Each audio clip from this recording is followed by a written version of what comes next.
All right, so we mentioned a little bit about being in the studio. This is something else that I absolutely love about you and respect you so much for, and that is using your live band in the frickin' studio.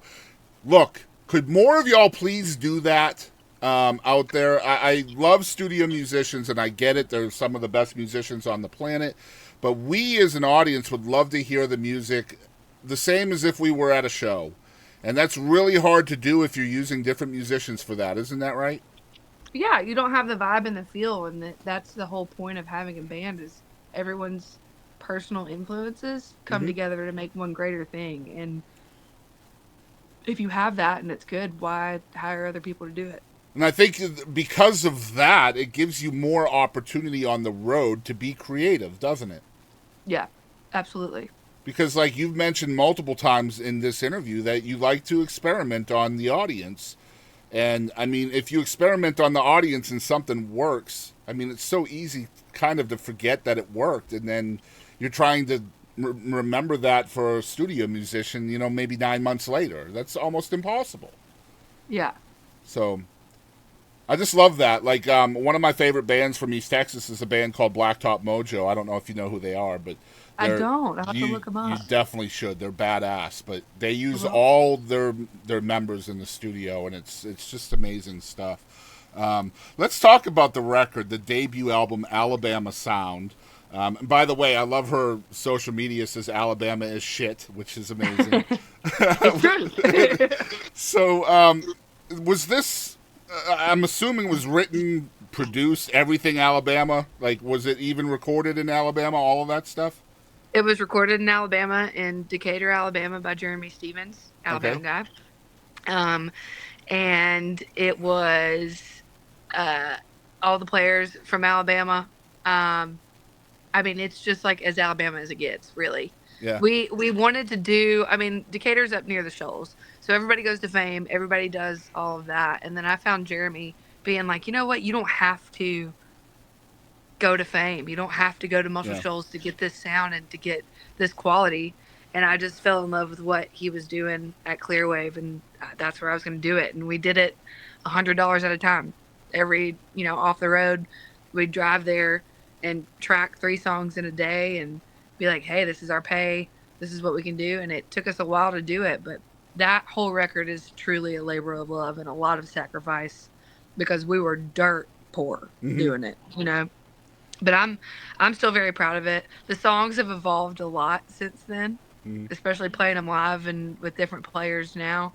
Um, but it's still Alabama shit at the core, you What's your know. favorite song on the record? Oh man, I really just love Alabama Sound. I love Sawblade Hill a lot. I love Nobody's Business because it has Adam Hood on it.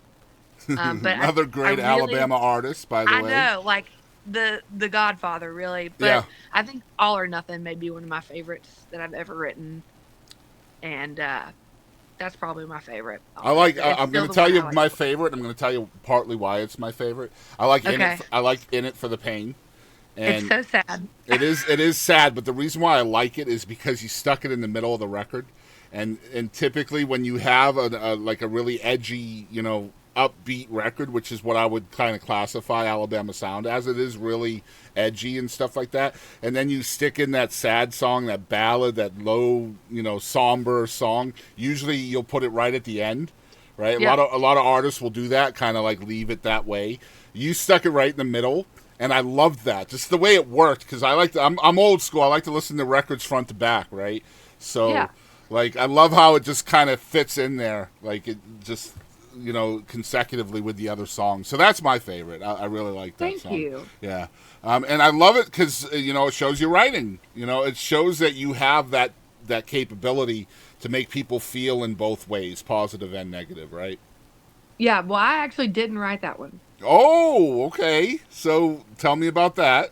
So we have like a sixth member of the band that people don't really know about, and he's kind of like our Robert Hunter, like he's like our ghostwriter, and he's a guy from Alabama. His name is Brett McDaniel, Okay. and I am determined to put a Brett McDaniel song on every record I ever do because I look up to him. He doesn't play it out a whole lot. He does a little bit, but he's more of just a songwriter, and he'll Hmm. send me, like, on the last EP he wrote, Runaway, you know. Okay. There's always I think there's always going to be a Brett song on my records, and he wrote In It for the Pain, and I heard it in a Olive Garden parking lot going in to get soup and salad, and I heard the demo of it, and I'm like, I'm crying in this Olive Garden Yeah. parking lot. What is wrong with me? Yeah. This is the saddest song I've ever heard. And I texted him, I was like, who hurt you? Yeah.